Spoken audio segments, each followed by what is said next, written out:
My family came from the Selby area, my Calvert side of the family, and father and mother, grandfather and grandmother were born at Budworth and Brayton, and they were married at Brayton Church near Selby. After that they moved over here, and my grandfather helped to sink Newmarket Colliery shaft. He was a shaft sinker. My father was a miner at Lowlath's Colliery, and he was killed there when I was 5 years of age, so consequently I've been on my own ever since. My mother was a sick woman and did her best to keep the two of us, and my brother and myself, going through those times. They were very hard times, but we got through them. How long have you lived in Stanley? I think I've lived in Stanley now about 83 years altogether. Previous to that, well, the first 5 years, shall I say, we lived in Outwood, and we had to move then because the house was too big and my mother wasn't well enough and couldn't keep it going, having two boys to support. My mother was a regular church goer, and I had such a good voice at that time. She said, "I think you ought to go in the choir." When I was too young really then to make any decision of my own, so consequently she asked, and in the choir I went, and practically straight away I had such a good voice I worked my way up through it, and well, as I say, I enjoyed every minute of it, singing. I didn't do anything but sing at that time. Did you have a favourite hymn or? Yes, Easter hymns I always used to love because they were so uplifting.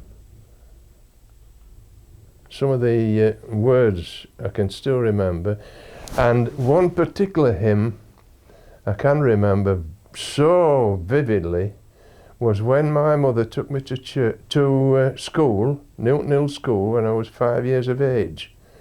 And as we walked up the path, they were singing "All Things Bright and Beautiful," and that's stuck in my mind ever since. Never forgotten it. Every time I hear it, I'm still walking up that path. In about 1925 or 6, I think it was now, or just probably a little bit later, we started noticing the cracks in the chancel at the church. And at that time, whoever was in charge were putting not plastic, but plaster strips over the cracks and taking notes on the movement of the cracks through the patch to see how much the church was moving. And in the choir we were interested in that as well, because as boys we were learning at that time, and we took notice as well. We used to say, "Hope it doesn't fall down before we get out," you know.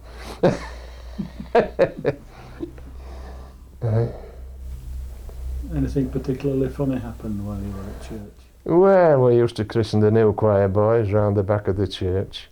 There was a big tank of water for the flowers. We used to take the new recruits round there and say, "Look out for the white mice underneath." And of course they'd bend down and look underneath, and we'd splash them with water. Evil boys. When you go out there in probably a couple of years' time, Jack, and you see that the church isn't there again, what are you going to think? A big loss, for one thing. It's a thing I always look to when I go out. It's a most unique church as it is now. There's only about, I think, 2 or 3 in the country with that configuration, the Twin Towers. And I think it's terrible that the church should have to come down. In my opinion, all that beautiful stone, which is well machined and cared for, ought to be reused to build probably a smaller church in the churchyard or in the precincts, of the area on more consolidated ground, and let the church carry on and have a new life, build a new life. There's no reason why it shouldn't. It might bring Stanley people more together. Could do. So you're going to miss it when it's not there? I will miss it. And so will a lot of other people.